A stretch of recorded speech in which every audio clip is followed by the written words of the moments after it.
स्मिता जावेरी का सच आने वाला है कांति के सामने और उसके बेटे रौनक के सामने। स्मिता जावेरी ने जो पास्ट में इतने गंदे कर्म किए थे अपने बेटे को, अपने बेटे शिवांश को, जो वो छोड़ कर आई थी और इतनी बुरी तरीके से बेचारे को ललकार के आई थी, और अमीर होने के चक्कर में अपने गरीब पति और अपने बेटे को छोड़ के आने वाली स्मिता, जिसकी वजह से अभी भी पूरे का पूरा परिवार यानी जो जावेरी परिवार है वो स्ट्रगल कर रहा है।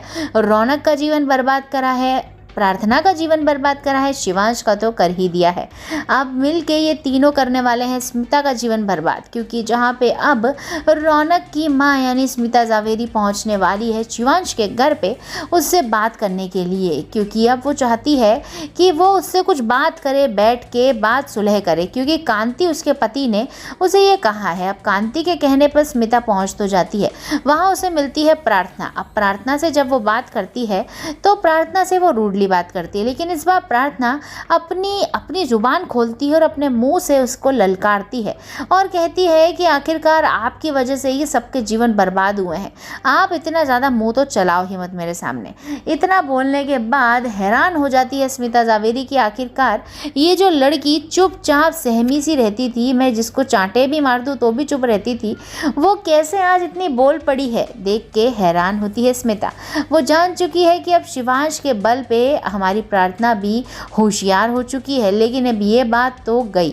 लेकिन जैसे ही अब शिवांश देखेगा अपनी माँ स्मिता को तो वो फिर टेंशन में आ जाएगा, एग्रेसिव हो जाएगा, और अब वो करने वाला है बड़ा तांडव और पहुंचने वाला है जावेरी हाउस लेकर बैंड बाजे। और बैंड बाजे लेके पहुंचेगा तो सही, वहां पे जाके खिल्ली भी उड़ाएगा स्मिता की और उसकी बैंड भी बजाएगा और कहेगा कि अब तो हो गया है टाइम, अब निकलो मेरे घर से और मैं रहूँगा अपने घर में। अब इस सिचुएशन में क्या होगा?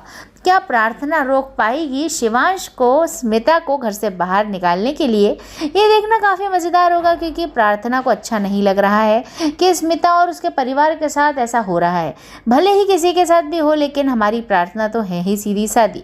लेकिन अब वो शिवांश को रोकेगी और शिवांश रुकता नहीं है उसकी बात पे, लेकिन जब प्रार्थना कहती है एक बार और आग्रह करके, तब शिवांश रुक जाता है और उसकी बात मान जाता है। लेकिन ये बात देख के शिवांश की बुआ हैरान रह जाती है कि आखिरकार इस लड़के को हो क्या गया है। तो देखते रहिए सीरियल कुमकुम भाग्य ऐसी लेटेस्ट अपडेट्स के लिए।